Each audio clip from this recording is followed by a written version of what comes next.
கைத்தட்டல்கள் இந்த தருணத்துல நம்ம கொடுக்கலாம். கடுக்கா படத்துடைய இசை தட்டு வெளியிடப்படுகிறது. பட் இந்த படத்துக்கான அர்த்தம் என்ன தெரியுமா?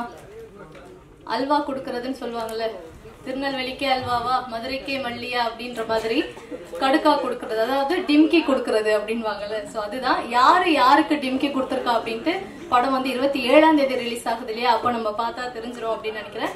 2005 நடந்த ஒரு உண்மை சம்பவத்தை பேஸ் பண்ணி எடுக்கப்பட்டிருக்கக்கூடிய ஒரு படமா இது இருக்கு. முழுக்க முழுக்க கிராமத்து பின்னணியில வந்து எடுக்கப்பட்ட படமா இருக்கு. சோ கிராமத்து மண் வாசம் நிச்சயமாக வீசும் இந்த படம் வந்து நம்ம பார்க்கும்போது. நிறைய விமன் சென்ட்ரிக் படங்களும் நம்ம பாக்குறோம், கதாநாயகனுக்கு இம்பார்ட்டன்ஸ் உள்ள படங்களும் பாக்குறோம். இதுக்கு மத்தியில பெண் பாதுகாப்புக்கு முக்கியத்துவம் கொடுத்து எடுக்கப்பட்ட ஒரு படமா வந்து இந்த படம் நிச்சயமா இருக்கும் அப்படின்றது எங்களுடைய விஷயம். அண்ட் நம்ம சிறப்பு விருந்தினர்களை இப்ப வந்து மேடைக்கு அழைச்சிடலாம் நினைக்கிறேன். படத்துடைய தயாரிப்பாளர் திரு ஆனந்த் பொன்னுசாமி சார் அவர்களை மேடைக்கு வருமாறு அன்புடன் அழைக்கிறோம்.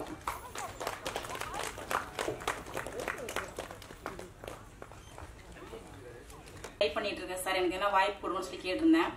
அதை வந்து சார் மனசுல வச்சுக்கிட்டு இந்த படம் பண்ணும்போது எனக்கு ஒரு 2 வருஷம் கழிச்சு எனக்கு போன் பண்ணி இந்த மாதிரி ஒரு கேரக்டருக்கு பண்றீங்களான்னு கேட்டாங்க. சரின்னு சொன்னேன். அது மாதிரி சார் வந்து பயங்கரமா நடிப்பு வந்து எதிர்பார்த்தாரு. நான் போய் ஒரு இடத்துல அந்த வடிவேல் சார நடி நடி நடின்னு சொல்ற மாதிரி சார் வந்து என்ன வந்து இன்னும் பத்தல நடி நடி நடினாரு. நான் ஒரு இடத்துல நடிச்சு நடிச்சு மயக்கம் போட்டே விழுந்துட்டேன். அந்த மாதிரி சார் வந்து நடிப்பேன் வாங்கினாரு. அது மறக்கவே முடியாதுனால ஒரு 4 கட்டுக்கு அப்புறம் ஹீரோ அவர் வந்து அவர் முன்னாடிதான் நான் நடிச்சிட்டு இருக்கேன். அவருக்கே தெரிஞ்சிச்சு, அக்கா உங்களுக்கு மயக்கம் வந்துச்சு தானே? ஆமா தம்பி, எனக்கு ரொம்ப மயக்கமா வந்துருச்சு, ரொம்ப கோபமா நடிச்சு நடிச்சு மயக்கம் வந்துருச்சு, இதுக்கு மேல நான் நடிக்க முடியாதுன்னு சொல்லிட்டு போய் ஓரமா படுத்துட்டேன். ரொம்ப நல்ல டீமு, நல்ல வாய்ப்பு கொடுத்தாங்க. அவங்க கூட நடிச்சது ரொம்ப சந்தோஷம். இதுக்கப்புறம் நான் என்ன சொல்றதுன்னு எனக்கும் தெரியல. படம் வந்து நல்ல காமெடி படம், ரொம்ப சூப்பரா இருக்கு. எல்லாரும் வந்து பார்த்துட்டு ஆசீர்வாதம் பண்ணி இந்த படத்தை வந்து ஹிட் பண்ணி கொடுங்க. ரொம்ப நேசிக்க கூடியவர், இயற்கை விவசாயத்தை மீட்டணும் அப்படின்ற ஒரு முயற்சியில மண்ணுக்கும் மக்களுக்கும்ன்ற அறக்கட்டளையை நிறுவி அதன் மூலமா பல நல்ல விஷயங்களை செய்து வரக்கூடிய நடிகர், சமூக சேவகர் திரு சவுந்தரராஜன் அவர்களை பேசுமாறு அன்புடன் அழைக்கிறோம்.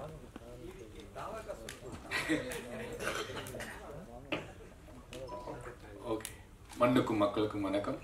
மேடையில் வந்திருக்கும் ஜாம்பவான்களுக்கும் புது கலைஞர்களுக்கும் பத்திரிகை மீடியா உறவுகளுக்கும் சிறப்பு வணக்கம். கடுக்கா இந்த படத்தோட பாடல் வெளியீட்டு விழாவுக்கு வரணும்னு சொல்லி என்னை அழைச்சதுக்கு PRO ஆனந்த் அவர்களுக்கு நன்றி. ஒரு நல்ல படம், உண்மையிலே வந்து ஒரு குவாலிட்டியான படம் நான் சொல்லுவேன். எல்லாருமே நல்லா வேலை செஞ்சிருக்காங்க. Director, cinematographer, music director, editing ரொம்ப ரொம்ப நல்லா இருந்தது. எனக்கு ரொம்ப பிடிச்சிருந்தது எடிட்டிங் அண்ட் மியூசிக். ஆக்டர் எல்லாமே சூப்பராக பண்ணியிருந்தீங்க. குவாலிட்டியான படம், ரசிக்க முடிஞ்சது. சாங் தான் காம்பேரர் சொன்ன மாதிரி, சிம்மையா சொன்ன மாதிரி பாட்டு முடிஞ்சோடனே ஐயையோ ஐயையோ அப்படின்ற மாதிரி முணுமுணுக்க ஆரம்பிச்சோம். அந்த அளவுக்கு ரொம்ப அழகா இருந்துச்சு சார். என் பக்கத்துல உட்காந்து ஒரு பெரிய லிஸ்ட் வச்சிருந்தாரு. எப்படி கம்மியா பேசிட்டு போனா தெரியல. எனிவே சூப்பரா இருந்துச்சு சார். மியூசிக் எல்லாமே சூப்பரா இருந்தது. அண்ட் எனக்கு இந்த ஐடியா பிடிச்சிருந்தது. ஏன்னா காரணம் தனஞ்சயன் சார் இங்க இருக்காரு. அவர் விக்கிபீடியா, என்சைக்ளோபீடியா நம்ம சினிமா, தமிழ் சினிமாவில் அப்படி கூட சொல்லலாம். அவரு இந்த படத்தை எடுத்தது முதல் வெற்றி. அண்ட் அவர் ப்ரொமோஷனே டிஃப்ரெண்டா இருக்கும். எங்களுக்கு 10 தலைக்கு அவர் தான், எங்க படத்துக்கு அவர் தான் ப்ரொமோஷன், அந்த ஃபுல் ஐடியா, அந்த பிளானிங் எல்லாம் எக்ஸிகியூஷன் ஷேர் பண்ணாங்க. அந்த ஃபர்ஸ்ட் சாங் 20 மினிட்ஸ் அந்த ஒரு கிராமிய சாங் மாதிரி ஒரு வில்லுப்பாட்டு மாதிரி போட்டீங்க, சூப்பரா இருந்துச்சு சார். ஸோ கண்டிப்பா இந்த படத்தில் ஒர்க் பண்ண எல்லாருக்கும் என்னுடைய மனமார்ந்த வாழ்த்துக்கள். இந்த படத்தை கண்டிப்பா எல்லாம் சப்போர்ட் பண்ணி பாருங்க. ஒரு விஷயம் எனக்கு தோணுச்சு சார், தயாரிப்பாளருக்கு நான் சிங்கப்பூர்ல வேலை பார்க்கும்போது ஃப்ரைடே, சாட்டர்டே, சண்டே வந்து நாங்க படம் பார்க்க போனோம்னா 2 படம் டிக்கெட் எடுத்தோம்னா 3ஆவது படத்துக்கு ஃப்ரீ சார் டிக்கெட். அந்த மாதிரி ஒரு நாள்ல 2 டிக்கெட் எடுத்தா 1 டிக்கெட் ஃப்ரீ ஒரு ஆளுக்கு. ஐ திங்க் சும்மா இந்த மாதிரி சின்ன ஸ்மால் பட்ஜெட் படங்களுக்கு, புதுமுக நடிகர் படங்களுக்கு ஒரு 10 டிக்கெட் எடுத்தீங்கன்னா ஒரு 5 டிக்கெட் ஃப்ரீயா சொன்னீங்கன்னா கூட பீப்புள் வில் கம். அந்த ஒரு அட்ராக்ஷன் இருக்கும். ஓகே, நல்லா இருக்குன்னு தெரியும் போது ஒரு 10 டிக்கெட் கிடைக்கும் போது ஒரு 5 டிக்கெட் எக்ஸ்ட்ரா கிடைக்குதுன்னு வந்து பார்ப்பாங்க அப்படின்னு தோணுது. பார்த்ததுக்கு அப்புறம் இன்னும் நிறைய பேர் வருவாங்கன்னு தோணுது எனக்கு. மேபி தயாரிப்பாளர்கள் இதை கொஞ்சம் கன்சிடர் பண்ணீங்கன்னா நல்லா இருக்கும். எகைன் படத்துல ஒர்க் பண்ண எல்லாருக்கும் என்னுடைய மனமார்ந்த வாழ்த்துக்கள். நல்லதே நினைப்போம். சார், எல்லாருக்கும் வணக்கம். மேரேஜில் எல்லாருக்கும் வணக்கம். எல்லாத்துக்கும் மேலே எனக்கு வாய்ப்பு கொடுத்த ஆனந்த் சார், ரவிச்சந்திரன் சார், கௌரிஸு, இவங்களுக்கு எல்லாத்துக்கும் என்னுடைய நன்றியை தெரிவிச்சுக்கிறேன். அதுக்கு மேலே அந்த ஊரில் நிறைய பேர் நமக்கு சப்போர்ட்டாக இருந்தாங்க. அவங்களெல்லாம் நம்ம என்றைக்குமே மறக்க முடியாது. அந்தளவுக்கு அவங்க நிறைய ஹெல்ப் பண்ணாங்க. தோழர் ஜீவானந்தம், கெம்புராஜ், கார்த்தி, இன்னும் நிறைய நண்பர்கள் நமக்கு நிறையா ஹெல்ப் பண்ணாங்க. அதனால தான் இந்த படம் நல்லபடியாக எடுக்க முடிஞ்சதுங்க. படத்தை பாருங்கள், பார்த்துட்டு நீங்கள் தான் சொல்லணும். நம்மளுக்கு இடம் இதை விட சிறந்த படம் இந்தியாவிலேயே கிடையாதுன்னு தான் சொல்லுவேன். அதனால் நீங்கள் பார்த்துட்டு தான் சொல்லணும். ரொம்ப நன்றிங்க. சில பேரை கவனிச்சிங்கன்னா படம் வேலைகள் நடக்கும்போது பயங்கரமா வேலை செய்வாங்க. அந்த ஆடியோ ரிலீஸ் அன்னைக்கு ஆள் எங்க உட்காந்துருக்காருன்னே தெரியாது, அட்ரஸே தெரியாம தனியா போய் அப்படியே அமைதியா உட்காந்துருப்பாங்க. மேடையில தான் இப்ப இருக்காரு அவரு, இருந்தாலும் இடம் தெரியாம உட்காந்துருக்காரு. பெஸ்ட் கேஸ்ட் ஸ்டுடியோஸ் உடைய நிறுவனர் and executive producer of this movie Kadukka Thiru Armstrong அவர்களை பேசுமாறு அன்புடன் அழைக்கிறோம். எல்லாருக்கும் வணக்கம். ஆக்சுவலாக நானும் கௌரிஷ் ரொம்ப பெஸ்ட் ஃப்ரெண்ட்ஸ். ஸோ அதனால தான் இந்த படத்தை ஸ்டார்ட் பண்ணோம். கௌரிஷை ஹீரோ ஆக்கணும் அப்படின்னு முடிவெடுத்த உடனே ஒரு கதை தேட ஆரம்பித்தோம். அப்படியான ஒரு கதை தான் இந்த படம். நிறைய கதைகள் கேட்டோம். அப்போ நான் அவங்ககிட்ட சொன்னேன், ஒரு ஹீரோவை நடிக்கும் போது ஏன்னா டபுள் ஹீரோ சப்ஜெக்ட் பண்ணுறேன் அப்படின்லாம் கேட்டேன். அப்போ அவன் தான் சொன்னால், நான் ஃபஸ்ட்டு ஒரு படம் நடிக்கும்போது என்னோட படத்தில் தான் கோஆர்டினேட்டராக ஒர்க் பண்ணும்போது அவன் வந்து நான் ஜூனியர் ஆர்டிஸ்டாக ஸ்டார்ட் பண்ணுறேன் அப்படின்னா, ஜூனியர் ஆர்டிஸ்டாக என்ன ஸ்டார்ட் பண்ணணும், நான் கோஆர்டினேட்டடா உனக்கு நான் ஒரு கேரக்டர் ரோல் தரேன்டா அப்படி சொன்னேன். இல்லை மச்சான் நான் ஜூனியர் ஆர்டிஸ்டாக ஸ்டார்ட் பண்ணுறேன் அப்படின்னா. ஸோ என்னோட அமலாபால் ப்ரொடக்ஷனில் வந்த கடாவர் படத்தில் அவன் வந்து ஜூனியர் ஆர்டிஸ்டாக ஒரு சீன் பண்ணான். அவன் அங்கேருந்து ஸ்டார்ட் பண்ணான். ஸோ அங்கேருந்து ஸ்டார்ட் பண்ணி இன்னைக்கு இந்த மேடைக்கு வந்திருக்கான். எனக்கு தெரிஞ்சு ஒரு 6 years ஆயிடுச்சு. நாங்கள் அதுக்கு முன்னாடி இருந்த ஃப்ரெண்ட்ஸ். இன்னைக்கு ஹீரோவாக அவனை பார்க்குறது பயங்கர ஆச்சரியமாக இருக்குது, நல்லா இருக்குது. எனவே இந்த படத்துக்காக அவன் உழைச்ச உழைப்பு வந்து கதை தேடுறதுல இடத்துல இருந்து ஸ்டார்ட் ஆச்சு. அப்போ வந்து தான் எங்களோட டேரக்டர் ஒரு கதை சொன்னா, அப்படி அது உண்மையிலே ரொம்ப நல்லா இருந்தது. அது மேலே இருக்கிற நம்பிக்கை வந்து படமே ஒரு வில்லேஜ் படம் பண்ணணுமா, ஒரு த்ரில்லர் படம் போயிடலாமே சேஃப் அப்படின்லாம் பயங்கர அறிவாலாம் பேசணும். அப்போ அவன் சொன்னது, இல்லை மச்சான் நம்ம வில்லேஜ் படத்தில் ஸ்டார்ட் பண்ணலாம், கதையாகவும் நல்லா இருக்குது அப்படின்னு சொல்லி ஸ்டார்ட் பண்ண படம் தான் இது. எனக்கு தெரிஞ்சு இந்த படம் ஆரம்பிச்சதுலேருந்து இன்னைக்கு வரைக்குமே இந்த படத்தோட கண்டென்ட் தான் எங்கள் எல்லாருக்குள்ளே இருக்கிற சண்டைகள், எங்களுக்கு எல்லாருக்குள்ளே இருக்கிற அறிவுகள், எங்களோட எல்லா தெளிவுகளையுமே தூக்கி சாப்பிட்டுட்டு அது இந்த இடத்துக்கு கூப்பிட்டு வந்திருக்கு. அது ஒவ்வொன்றுக்கும் இந்த படத்தோட டைரக்டரோட கண்டென்ட் அண்ட் எங்களுக்கு 2வது பெரிய பலம் அந்த படத்தோட சாங்ஸ். ஏன்னா எப்படியாவது 2 இட்டுப்பாட்டு வேணும், இது தாண்டி வேற எதுவுமே எங்ககிட்ட இல்லை. ஐடியாவா என்ன பண்றதுன்னு தெரியல. ஸோ எங்களுக்கு கொடுத்த அத்தனையுமே நல்லா இருக்கிற மாதிரி சூப்பரான சாங்ஸா முணுமுணுக்கிற மாதிரி லிரிக்ஸோட எங்களுக்கு ரொம்ப அழகா அதை அமைச்சு கொடுத்தாங்க lyric writer sir and music director. இந்த படத்தை வந்து ரொம்ப காலம் இதுக்கான ஒரு சின்ன படம், நிறைய நேரங்கள் செலவு பண்ண முடியாது, வேகமாக முடிக்கணும், இந்த மாதிரி நிறைய பிளானிங் கிட்ட இருந்தது. இது எல்லாத்தையும் தாண்டி இது எல்லாத்துக்கும் சப்போர்ட் பண்ணி எங்கள் டைரக்டர் ஆகட்டும், அந்த அம்மா அந்த அக்கா வந்து நானும் அந்த அக்காவும் சுதா அக்காவும் நானும் வந்து ஒரே ஊர். இது ஒரு மாதிரி கனெக்ட். என்னோட ஃப்ரெண்டு நானும் அவனும் ஒரே நாள் பிறந்தோம், கௌரிஷ் நானும், அது எங்கள் அக்கா. ஸோ இந்த மாதிரி ஒரு ஃபேமிலி படமாக ரொம்ப தூரமாக இருந்து இந்த படத்தை பண்ணோம். எல்லாமே கரெக்டாக எக்ஸிக்யூட் ஆச்சு. ஈவன் இன்னைக்கு ப்ரொமோஷன் வரைக்குமே என்ன சொல்றானோ கௌரிஷ் அதை மட்டும் தான் பண்ணுவான். நானும் சொல்லுவேன், இவ்வளோ பண்ண வேணாண்டா, இந்த மாதிரி ஆர்டிஸ்ட்லாம் கூப்பிட்டு வரானா ப்ரமோஷனுக்கு, அவன் என்னவோ பண்ணுவான். அது ஏதோ ஒன்று விதத்தில் அந்த படத்துக்கு நல்லதாக போய் முடியும். இப்போ வரைக்கும் எல்லாமே இந்த படத்துக்கு நல்லதாக அமைஞ்சிருக்கு. படத்தை பார்த்துட்டு தனஞ்சயன் சார் இந்த படத்தை பண்ணுறேன்னு சொன்னோன்னா we are very happy.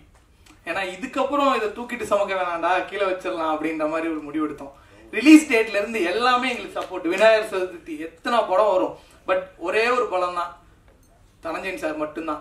இன்னைக்கும் சும்மா எல்லாரும் கேட்பாங்க, ஏன்பா அந்த டேட் அப்படிலாம் கேட்டாங்க. நிறைய பேர், நிறைய அறிவாளிங்கெல்லாம் கேட்டாங்க. அப்போ நான் சொன்னேன், ஒரே வார்த்தை, தனஞ்சயன் சார் சொல்லிட்டாங்க, படம் நல்லா இருக்குன்ட்டாங்க, இனி ஆடியன்ஸ் பார்த்துப்பாங்க, ஓடிடிலையாவது பார்த்துப்பாங்க.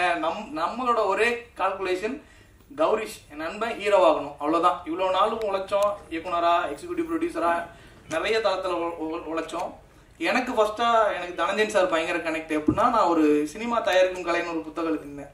தனஞ்சயன் சார் தான் படிச்சுட்டு சப்போர்ட் பண்ணி நிறைய கரெக்ஷன்ஸ் கொடுத்து இன்னைக்கு வரைக்கும் அந்த புத்தகம் ஒரு நல்ல புத்தகமா நிறைய பேர் படிக்கிறதுக்கு, ஈவன் கௌரிஷும் கையில் வச்சுட்டு சுத்திட்டு இருப்பாரு. ஒவ்வொரு போர்ஷன் படம் நகரும் போது மச்சான் இதை படிச்சேன்னு சொல்லுவோம் அப்படி. ஸோ இந்த இடத்துக்கு கூட்டிட்டு வந்தது அவரோட அடிப்படையா நாங்கள் அவர்கிட்ட இருந்து ஆரம்பிச்சது. இது எதிர்பாராம அவரே எங்க படத்தை பார்த்துட்டு நான் எடுத்துக்கிறேன்னு சொன்னது பெரிய படம். இந்த படம் உண்மையிலே நல்ல படம். நாங்கள் ஆரம்பிச்ச இடத்துல என்னத்துக்கு ஆரம்பிச்சோமோ அதை வந்து டெலிவரியா, எடிட்டா, ஃபைனல் டெலிவரியா பார்க்கும்போது ஃபைனல் ஷாட் பார்க்கும்போது நான் இது வரைக்கும் ஒரு 5 தடவைக்கு மேலே அந்த படம் பார்த்துருக்கேன். எவ்ரி டைம் இந்த படம் வந்து பயங்கரமாக மிஸ்பிரைஸ் பண்ணிச்சு. லாஸ்ட் டைம் பார்க்கும்போதெல்லாம் டிஸ்ட்ரிபியூட்டரோட உட்காந்து பார்க்கும்போது நான் பயங்கர ஹாப்பி. நான் பாட்டு குதிச்சு சந்தோஷப்பட்டு ஆரவாரப்பட்டு கைதட் பண்ணிட்டு இருக்கேன் 2-3 சீன்லலாம். அப்போ நினச்சிருப்பான் யாரா இவன் அப்படின்றவங்க நினச்சிருந்தாங்க. ஸோ எனிவே இந்த படம் ரொம்ப நல்லா இருந்தது. இன்னொரு விஷயம் என்னன்னா, அண்ணன் சொன்னது தான் நடந்தது. நிறைய நல்லது அவன் தொடர்ந்து பண்ணிட்டு இருக்கான். மரம் நடுறது, நிறைய ஸ்கூல்ஸ்ல ஸ்டூடெண்ட்ஸ்க்கு போயிட்டு எஜுகேட் பண்றது நிறைய பண்ணிட்டு இருக்கான். ஈவன் இந்த பைக் கொடுத்தது கூட ஆக்சுவலா அதை அவன் பண்ணிட்டு வந்துட்டான். எங்ககிட்ட எல்லாம் சொல்லவே இல்லை, இந்த மாதிரி ஒன்று பண்ணிருக்கானே சொல்ல, பைக் கொடுத்துட்டேன் அப்படின்ட்டு வந்துட்டான். அப்புறமா நைட்டு வீட்டில் ஒரு 11:30 பேசிட்டு இருக்கோம், இது ப்ரொமோஷன்ரா, என்னடா இதை ப்ரொமோட் பண்ணாம என்னடா பண்ற அப்படின்னு சொல்லிட்டு. ஸோ அதுக்கப்புறம் உட்காந்து இதை வந்து கடுக்காட்டியும் பண்ணதா ப்ரொமோட் பண்ணது அப்புறம் செய்தி சேனலுக்குலாம் சொல்லி பண்ணோம். எனிவே இன்னைக்கு தான் உங்களுக்கு அது தெரிய வருது அவன் இதெல்லாம் பண்றான் அப்படின்னு சொல்லிட்டு. இதெல்லாம் ஏன் அவன் பண்ணணும்லாம் எனக்கு தெரியல. அவன் தொடர்ந்து இதை முதல்ல இருந்து அவன் அப்படிதான் இருக்கான். இன்னும் நிறைய ஓடிட்டு இருக்கான். ஒரு தயாரிப்பாளரா, ஒரு ஆக்டரா. நான் சொல்லுவேன் இவ்வளோ பண்ண வேணாண்டா, கொஞ்சம் குறைவா பண்ணலாம், இவ்வளோ வேகம் வேணாம், பொறுமையா. அதெல்லாம் இல்லை. அவன் ஒரு பட்டாசு, அவன் பாட்டுக்கு வெடிச்சிட்டு இருக்கான், அவன் பாட்டுக்கு போயிட்டு இருக்கான். அது இந்த படத்துக்கு எல்லாமே பாசிட்டிவா அமைஞ்சது. இன்னைக்கு இத்தனை பேர் வருவாங்கலாம் நாங்க எதிர்பார்க்கவே இல்லை.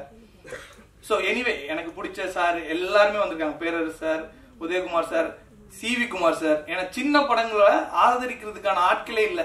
யாரை கூப்பிட்டாலும் அவங்களுக்கு அவங்க படத்துக்கே வர ரெடியா இல்லாமம்மா, நம்ம படத்துக்கு எப்படி வருவாங்க, இதுதான் டாக்கா இருந்தது. ஸோ எல்லாரும் வந்து சப்போர்ட் பண்ணாங்க. எங்களோட பெஸ்கா ஸ்டுடியோஸ் எங்க ப்ரொடியூசர் கபீர் தாஸ் வந்து படம் பார்த்துட்டு அவர் சொன்னா, அப்படி அவர் ஒரு OTT சேனல் ரன் பண்றதுக்கு பிளான் பண்றாரு. அவர் பார்த்துட்டு சொன்னாரு, படம் ரொம்ப சூப்பரா இருக்கு ஆம்ஸ், நம்ம மேபி இதை வாங்கி கூட ரிலீஸ் பண்ணலாம், ஆனா தனஞ்சயன் சார் பண்றேன்னு சொல்லிட்டாங்க அப்படின்னு சொன்னாங்க. எனிவே பாக்குற எல்லாருக்குமே இது பிடிச்சிருந்தது வந்து எங்களுக்கு ஒரு படம். டெக்னீஷியன்ஸா இவ்வளவு நாள் சினிமால வேலை பார்த்ததுல ஒரு நல்ல படத்தை எடுத்திருக்கோம். நீங்க படம் பாருங்க, உண்மையிலே உங்களை வந்து பயங்கரமா என்ஜாய் பண்ண வைக்கும். ஆல்மோஸ்ட் கொஞ்சம் ஓவரா தான் இருக்கும். அட்டக்கத்தி, ஐ திங்க் கலவாணி, இந்த டைப்ல ஒரு வில்லேஜ் ஜாலியான ஒரு கமர்ஷியலான படம், அதே நேரத்துல ரொம்ப கலகலப்பா இருக்கும். அந்த மாதிரியான ஒரு படம் தான் இது. பரியரும் பெருமாள்லாம் சொல்லலாம், அது மாதிரி ஒரு கண்டென்ட் இருக்கு. ஆனா அதெல்லாம் ஓவர் ஹைப் ஆகும். எனிவே அதை கூட இந்த படம் பீட் பண்ணும். ஆல்மோஸ்ட் அந்த மாதிரியான ஒரு படம் தான். இன்னொன்னு, இந்த படத்தோட ப்ரொமோஷனுக்கு எங்களால முடிஞ்ச வேலைகள் எல்லாத்தையுமே நாங்க பண்றோம். இது வரைக்கும் மீடியா பீப்புள்ஸ் தான் கௌரிஷை கூட்டிட்டு போய் நிறைய மக்கள் கிட்ட சேர்த்திருக்கீங்க. இது ரொம்ப சரியான நேரம். எங்களுக்கு விநாயகர் சதுர்த்திக்கு அந்த படம் வரும்போது எங்களோட ஒவ்வொரு ஆடியன்ஸும் உங்களால எங்களுக்கு கிடைச்சா ரொம்ப சந்தோஷம். எங்க ஹீரோவை நாங்க உங்ககிட்ட கொடுத்துட்டோம். இனிமே நீங்க கொடுக்குற சப்போர்ட் அண்ட் தனஞ்சயன் சார் கொடுக்குற சப்போர்ட்ல அவன் இனிமே ஹீரோ ஆயிடணும். இதுக்கப்புறம் இன்னொரு விஜய் சேதுபதியை நீங்க தேட வேணாம், இருக்கான். எனக்கு தெரிஞ்சு நல்ல கதை செலக்ட் பண்ண தெரியும், நல்லா நடிக்க தெரியும். இன்னொன்னு, ஒரு தயாரிப்பாளருக்கோ ஒரு பெரிய சப்போர்ட் என்னன்னா, ஒரு நடிகர் படத்தோட முடிவு வரைக்கும் ஓடி வந்து இருக்கிற எல்லா வேலையும் பார்த்து முடிச்சு கொடுக்குறது. அது என் மாப்பிள்ள கரெக்டா பண்ணுவோம். அப்படி இந்த படத்துக்கு இந்த தயாரிப்பாளருக்கு அந்த வேலையை அவர் பண்ணியிருக்காரு. எனிவே இயக்குனர் சூப்பர் இயக்குனர். இந்த படம் சம படம். நான் ஃபர்ஸ்ட் டப்பிங் முடிச்ச உடனே பார்த்தோன்னே அவர்கிட்ட சொன்னேன், ஐயா என்ன மொழி, இந்த லாங்குவேஜ் இருக்குல்ல, இது கிட்டத்தட்ட அவார்டு வாங்குறதுக்கான லாங்குவேஜுங்க. அவ்வளோ அழகா ஈரோடோட பாஷையை அவ்வளோ அழகா பிரசன்ட் பண்ணாங்க. ஸோ இந்த படத்துல நிறைய பிளஸஸ் இருக்கு, நீங்க நிறைய எழுதலாம். நன்றி வந்ததுக்கு, வாழ்த்துக்கள். பாத்திரத்தையும் வந்து நடிக்க ஆரம்பிச்சிருக்காரு சார். ஒரு இயக்குனர் மட்டும் இல்லாம பாடல் ஆசிரியர்.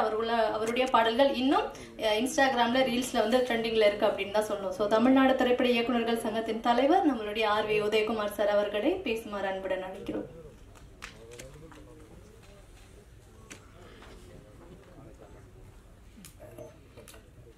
ரொம்ப அழகாக நம்மளை பற்றி அறிமுக உரை கொடுத்த செல்வி சுமையா அவர்களுக்கு என்னுடைய மனமார்ந்த நன்றி. ஐயோ ஐயோ ஐயோ அவ்வளோ. இந்த மாதிரி ஒரு அழகான வர்ணனையாளரை வச்சாவே படம் ஹிட் ஆகி போட்டிருக்கு. ஏன்னா இந்த மேடைக்கு அது மிக நல்லா பண்ணுறீங்க. Wish you all the best. அப்புறம் வந்த உடனே தனஞ்சயன் இந்த ஆளுங்க அங்கே வந்தாருன்ற மாதிரி எனக்கு ஒரு ஃபீலிங்கு. அதான் நான் தான் வாங்கியிருக்கேன் அப்படின்னா, இந்த படத்தில் ஏதோ இருக்கும் போல் இருக்கு. அப்புறம் உள்ளே வந்தேன், இப்போ பேரரசு வந்துட்டாப்புல, என்ன தம்பி ஒரு இடத்த விட மாட்டீங்களே, நான் போனால் நீங்களும் வந்துடுவீங்களேன்ற மாதிரி ஒரு லுக் விட்டாரு. சரிடா என்னடா தெரிய வம்பா இருக்கேன். பார்த்தா தெரியும் CV குமார். நீங்கள் எங்கே இப்போ இல்லைண்ணே இது சரி இப்போ டைரக்ட் பண்ணிட்டு இருக்கீங்களாண்ணே? அதான் 2-3 படம் பண்ணுறீங்க, மெம்பர் ஆகாமே பண்ணிட்டு இருக்கேன், மரியாதையாக மெம்பர் ஆகிருக்கு. எனக்கு வந்தாவே இதே டென்ஷனாக இருக்கேன். எல்லாம் யாருமே டைரக்டர் சங்கத்தில் மெம்பர் ஆகிறது இல்லை. நான் டைரக்டர் சங்கத்தில் இந்த ஆளுங்க வந்து உங்களை வாழ்த்தணும். என்ன ஏன் நியாயம் அது சொல்லுங்க? நீ மெம்பர் ஆனியா தம்பி? பார்த்தீங்களா? கண்டனத்தை தெரிவிக்கிறேன். அப்புறம் பார்த்தா இன்னொரு குண்டை தூக்கி போட்டாங்க. யார் யார் ப்ரொடியூசர்? நான் கோயம்புத்தூர்காரங்க. அட பாடிங்களா, எங்கள் ஊருக்காரன் வந்து படம் எடுக்க எனக்கே தெரிய மாட்டேங்குதுன்னு. இந்த மாதிரி திடுக்கிடும் பல சம்பவங்கள் நடந்து, இதுக்கு மீறி எல்லை கடந்த ஒரு திடுக்கிடும் சம்பவம் வந்து நம்ம சுபாஷ். எங்கடா திடீர்னு முன்னாடி வந்து உட்காந்துருக்கான், எதுக்குப்பா அப்படின்னா பார்த்தா எல்லாம் இவங்க குரூப் ஆளுக்கு போட்டிருக்கு. பார்த்தா இதில் சமூக சேவகர்கள், ஸோ இவங்கெல்லாம் சேர்ந்து படம் பண்ணியிருக்காங்க. இது எப்படியாவது கொண்டு போய் சேர்த்துணுன்னு உங்ககிட்ட ஒரு உரிமையாக கேட்டு, ஸோ எல்லாமே ஒரு நல்ல ஒரு சிறப்பான கும்பல் இங்கே இருக்கு. அதில் சவுந்தர் வேறு, அவர் புதுசாக தாவேக்கா உறுப்பினர் தன்னை மாறுதட்டி சொல்லி கொண்டு போய் உட்காந்துருக்காரு. வாழ்த்துக்கள். அதான் சொல்லாம எல்லாம் என்ன இருக்கு. மிக சிறப்பான உரையாற்ற அந்த இணை தயாரிப்பாளர் அவரே எல்லாமே பேசிட்டார். எல்லாம் இன் அண்ட் அவுட்டு பேச. எவ்வளோ படம் போட்டீங்க இணை தயாரிப்பாளர்? அது மட்டும் சொல்ல முட்டார். ஆளுக்கான இணை தயாரிப்பாளர் எவ்வளோ போட்டார்னா எனக்கு பட்ஜெட் தெரியும் இல்லையா?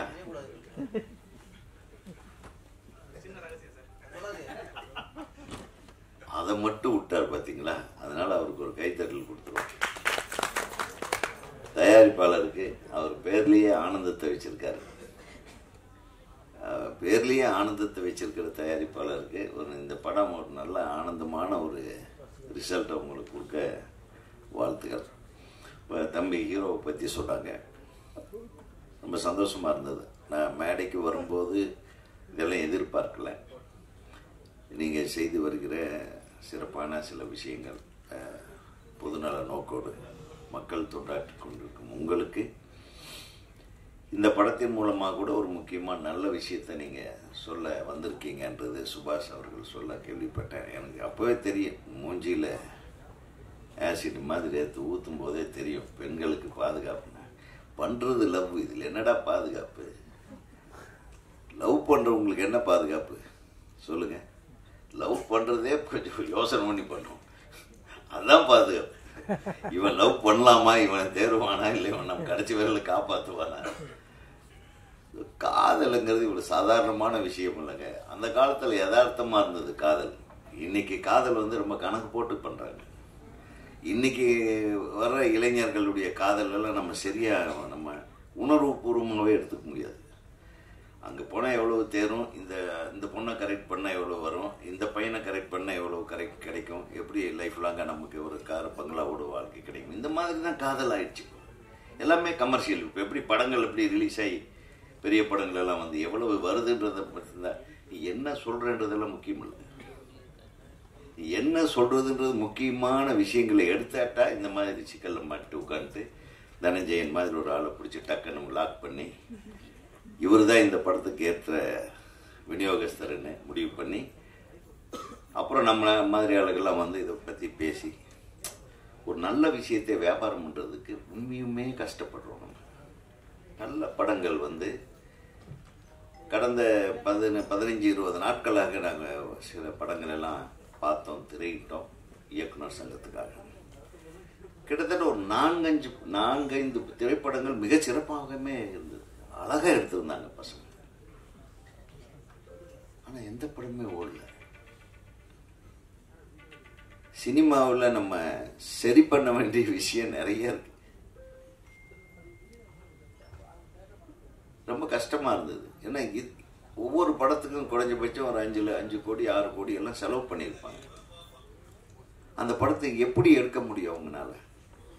ஒரு அந்த விநியோகஸ்த தயாரிப்பாளர்கிட்ட கேட்டேன், எந்தெந்த தேட்டரில் சார் இன்னைக்கு இப்போ வரையில் எந்தெந்த தேட்டரில் ஓடுதுன்னு எனக்கு தெரியல சார். நான் நீ தான் படம் ப்ரொடியூசர். ஆமாம் சார், அந்த ஒருத்தர்கிட்ட கொடுத்தேன், அவர் இன்னும் பேசிக்கிட்டு இருக்காரு. 2வது நாள் கேட்குறேன், இன்னும் மதுரை ரிலீஸ் ஆகலைன்னு சொல்கிறாங்க சார். ஒரு நல்ல படம், இந்த முதல் பக்கம்னு ஒரு படம் பார்த்தேன், மிகச்சிறப்பாக இருந்தது அந்த படம். அதே மாதிரி நம்ம உதயா நடித்த படம் அக்யூஸ்ட், எல்லாமே நல்ல படங்கள் தான். நம்ம எங்கேயோ கோட்டை விட்டுட்டு இருக்கிறோம். அது எங்கே கோட்டை விடுறோம், அது எங்கே சரிப்படுத்தணும், ஒரு ஷோ கொடுக்குறது, ஏதோ ஒரு டைமிங்கில் ஒரு ஷோ கொடுக்குறது. இந்த ஒரு ஷோ கொடுக்குற இந்த தியேட்டர்களுக்கெல்லாம் நான் வன்மையாக கண்டிக்கிறேன். நீ கொடுத்தா 4 ஷோ கொடு, ஒரு தியேட்டரில் கொடுத்தாலும் 4 ஷோ கொடு. ஒரு காம்ப்ளெக்ஸில் ஏதோ ஒரு தியேட்டரில் ஏதோ ஒரு ஷோ, முதல் நாள் ஒரு ஷோ 2:30 ஷோ இருக்கு, அதுக்கப்புறம் அது சரியில்லைன்ட்டு 5:30 ஷோ மாற்ற, இல்லைன்னா 11:30 ஷோன்னு மாற்றுறது. எங்கே படம் ஓடுதுன்னே தெரிய மாட்டேங்குது. திரு தனஞ்சயன் அவர்கள் இருக்கும்போது நான் ஏன் சொல்கிறேன்னா, நடப்பு தயாரிப்பாளர் சங்கம் இதை கொஞ்சம் கையில் எடுத்து எல்லா திரைப்படங்களையும் வரைமுறைப்படுத்தி வெளியிட வேண்டும். இப்போது நம்ம காலத்தில் நம்ம படம் ரிலீஸ் பண்ணால், ஒரு ரஜினி சார் படம், ஒரு கமல் சார் படம்னு ஒரு 80 தியேட்டர், மேக்ஸிமம் 100 தியேட்டர் ரிலீஸ் பண்ணும், அவ்வளோதான். அந்த 100 தியேட்டர் ரிலீஸ் பண்ணும்போது மீதி 2500 தியேட்டர் இருக்கும். மீதி இன்னொரு 16 படங்கள் ஒரு 80 தியேட்டரில், ஒரு 60 தியேட்டரில், ஒரு 30 தியேட்டரில். நானே கார்த்திக் படம் ரிலீஸ் பண்ணும்போது தமிழ்நாடு ஃபுல்லாக பொண்ணுமணி 30 தியேட்டரில், 35 தியேட்டரில் ரிலீஸ் பண்ணோம். 2வது வாரம் அது 40 தியேட்டர் ஆகிப்போச்சு. ஆக எத்தனை படம் ரிலீஸ் பண்ணாலும் அத்தனை படத்துக்கும் தியேட்டர்கள் இருந்தது. இன்னைக்கும் தியேட்டர்கள் இருக்கு. ஒரே படத்தை எல்லா தியேட்டர்லையும் போட்டு காசு பண்ணி 4 நாளில் காசு பண்ணணுன்றதுக்காக உயிரை பணயம் வைத்து இருக்கிற சொத்தெல்லாம் அடமானம் வச்சு இந்த கலை உலகத்தில் ஏதாச்சும் சாதிக்கணுன்ற ஆசையோடு வந்து படம் எடுக்கிற ஒரு 15 தயாரிப்பாளர்கள் அவருடைய வாழ்க்கையை நாசம் பண்ணுறது எந்த விதத்தில் நியாயம்? உங்கள் தயாரிப்பாளர் சங்கத்தில் உங்களுக்கு உங்கள் தான், அவங்களும் மெம்பர்கள் தானே. அவங்களுக்காக நம்ம ஏன் சேர்ந்து போராடக்கூடாது? இதை யார் நிர்ணயம் செய்வது? இந்த தியேட்டர் ஒழுங்குபடுத்தி இந்த தியேட்டர்களில் சிறிய படங்களை வாழ வைக்கக்கூடிய அளவுக்கு, நீங்கள் படம் நல்லா இல்லைன்னா தூக்கியிருக்கோம், அது ஒன்றும் பிரச்சனையே இல்லை. ஒரு படம் நல்லா இருக்கா இல்லையான்னு முடிவு பண்ணுறதுக்கு பெரிய படங்களுக்கே 3 நாள் ஆகுது, 4 நாள் ஆகுது. இந்த படம் நல்லா இருக்கா நல்லா இல்லையா அப்படின்னா மண்டே தான் ரிசல்ட் தெரியும். மண்டே என்ன கலெக்ஷனோ அதை வச்சு தான் தெரியும். ஸோ அதுக்கே 4 நாள் ஆகுதுன்னா பெரிய நடிகர்களோட படத்துக்கே ஒரு சின்ன படம் அட்லீஸ்ட் மினிமம் ஒரு 5 நாளாவது அந்த தியேட்டரில் இருந்தால் தானே அதை வந்து பார்த்துட்டு இது நல்லா இருக்கு நல்லா இல்லைன்னு ஒரு முடிவெடுக்கக்கூடிய ஒரு நிலை நமக்கு ஏற்படும். குறைந்தபட்சம் சிறிய திரைப்படம் ஒரு வாரத்துக்கு எந்த தியேட்டரில் போட்டாலும் 4 காட்சிகள் போட வேண்டும் என்ற ஒரு சட்டப்பூர்வமான ஒரு விஷயத்தை நீங்கள் கொண்டு வந்தாதான் அதுக்கப்புறம் அது படம் ஓடல, அது விருப்பம், மக்களுடைய விருப்பத்துக்கு ஏற்ப தான் அது வந்து ரிசல்ட் இருக்கும். முதல்ல இதை பண்ணுங்க. திரைப்படங்களுடைய வெளியீட்டை ஒழுங்குபடுத்தலைன்னா சிறிய திரைப்படங்கள் எல்லாம் வந்து மிகச்சிறப்பாக இருந்ததுங்க, படம் தியேட்டரே கிடைக்கலைங்க. அப்படி ஜனஜயன் சார் ரொம்ப சிரமப்பட்டு ரிலீஸ் பண்ணாருங்க, அதனால் இந்த படம் தப்பிச்சதுங்க. இப்படியெல்லாம் சொல்லவே கூடாது. 16 படம் ரிலீஸ் ஆனாலும் நல்ல திரைப்படங்கள் ஓட வேண்டும். அந்த நிலைமை இன்னைக்கு இருக்கு. ஆனா யாரோ அதை தடுத்து கொண்டிருக்கிறார்கள். அதை எதிர்த்து நீங்கள் குரல் கொடுக்க வேண்டும் என்றுதான் நான் கேட்டுக்கொள்கிறேன். யார் தடுக்கிறாங்கன்றது தெரியாது. ஒரு சாரார் மட்டும் சினிமாவுக்கு சொந்தம் அப்படின்ட்டு ஒரு சினிமாவை ஒட்டுமொத்தமா ஆட்டையை போட நினைக்கிறது தப்பு. இதை எதிர்த்து நீங்க எல்லாம் என்னைக்கு குரல் கொடுக்குறீங்களோ அன்னைக்குதான் சின்ன படம், ஓடக்கூடிய படங்கள் தான் பெரிய படங்கள். ஓடாத படங்கள் எவ்வளவு 100 கோடி பட்ஜெட்ல 500 கோடி பட்ஜெட்ல இருந்தாலும் ஓடலைன்னா அந்த படம் சின்ன படம். ஓடுச்சுன்னா இந்த கடுக்கா பெரிய படம். ஸோ இந்த ஐயோ சாங்கு மனசை வந்து ரொம்ப டச் பண்ணிடுச்சு. இசையமைப்பாளர் நல்லா பண்ணியிருந்தீங்க தம்பி. இந்த 2 பாட்டு 3 பாட்டுமே அது ஒரே பாட்டு 2 தடவை வருது இல்லையா? இந்த ஐயோ பாட்டு ரொம்ப நல்லா தான் இருந்தது. அந்த எழுதுனது ரொம்ப நல்லா தான் இருந்தது. அந்த வரி சொன்னீங்களே, அந்த வரி மட்டும்தான் என் மைண்டில் ஓடிட்டு இருந்தது. என்னது செதுக்குன சிலை ஒன்று எதுக்கால வந்தேன் எனக்கு வலிக்குமா நமக்கு கதவை தட்டுறது பக்கத்து பூந்து விளாசிட்டான். நல்லா எழுதியிருக்கீங்க. 2வது வில்லேஜ் படங்கள் மட்டும்தான் ஒரு இயக்குனருடைய திறமையை, ஒரு நடிகனுடைய திறமையை, ஒரு கதையாளத்தின் திறமையை, ஒரு இசையின் திறமையை வெளிப்படுத்தக்கூடிய ஒரே பிளாட்ஃபார்ம் வில்லேஜ் படங்கள் தான். வில்லேஜ் படத்தின் மூலமாக தான் ஒரு இளையராஜா உருவானார். வில்லேஜ் படத்தின் மூலமாக தான் ஒரு பாரதி ராஜா உருவானார். வில்லேஜ் படத்தின் மூலமாக தான் நிறைய இயக்குனர்கள் பாக்கியராஜிலிருந்து எடுத்து பார்த்தீங்கன்னா. ஸோ அந்த கிராமியத்தில் ஏன் அது கிராமிய படங்கள் மூலமாக வந்து ஒரு பெரிய வெற்றியை நம்ம அடைய முடியுதுன்னா, இந்த கிராமத்தில் நம்ம ரொம்ப அலங்காரம் பண்ண விஷயங்கள் இருக்காது. எத்தனை ஆண் மக்கள் வந்து பயந்துட்டு இருக்காங்க தெரியுமா? ஒரு போட்டோ எடுத்து வச்சுட்டு டார்ச்சர் பண்றாங்க. இப்போ முதல்ல எல்லாம் வந்து இயக்குனர்கள் நாங்கள் எல்லாம் ஆஃபீஸ் வச்சிருப்போம். டக்குன்னு வாய்ப்பு கேட்டு ஆண்கள் பெண்கள்லாம் வருவாங்க. வரும்போது சார் ஒரு போட்டோ சார் அப்படின்னு அப்படி கொஞ்சம் நெருக்கமாக இருந்தேன். எங்களுக்கு தெரியாது இல்லையா, நம்ம நின்று இருப்போம். பின்னாடி வேற நெருக்கமாக இருக்க மாதிரி எடுத்துட்டு போயிட்டு அந்த போட்டோவை கட்டு மிரட்டுறாங்கன்னு என்ன பண்றது? நாங்கெல்லாம் யாருக்கிட்ட போய் அழுது? உங்க மாதிரி எங்க மாதிரி இளைஞர்களை நீங்க காப்பாற்ற முன்வர வேண்டும். பெண்ணியத்தை காப்பது போலவே இளம் இயக்குனர்கள் பாவம் தெரியாம பாவம் எவ்வளவு கஷ்டத்தில் இருக்கிறாங்க தெரியுமா? நிறைய பசங்க மாட்டுனுக்குறாங்க. ஆண்கள் பாதுகாப்பும் நான் உண்மையா சொல்றேன் சார். ஒரு ஆம்பளை மேல குற்றம் சுமத்திட்டா உடனே போலீஸ்காரன் போய் அரெஸ்ட் பண்ணிடுறான். அவன் குற்றவாளியா இல்லையான்னு தெரியாது. அதே ஒரு பொண்ணு இந்த மாதிரி பண்ணிடுச்சு சார் என்னன்னு சொன்னா உடனே போவாங்களா சார்? அது என்ன சார் சட்டம்? ஆம்பளைக்கு ஒரு சட்டம், பொம்பளைக்கு ஒரு சட்டம். அதனால ஆண்களும் பாதுகாப்பாக இருக்கிறதுக்கு உண்டான அரணை அமைத்து தருமாறு பத்திரிகையாளர் சங்க தலைவர் திரு சுபாஷ் அவர்களை வேண்டி கேட்டுக்கொண்டு, இந்த திரைப்படம் மிகப்பெரிய வெற்றி படமாக அமைய வேண்டும் என்று எல்லாம் உள்ள இறைவனை வேண்டி, தமிழ்நாடு திரைப்பட இயக்குநர்கள் சங்கத்தின் சார்பாக இயக்குனர்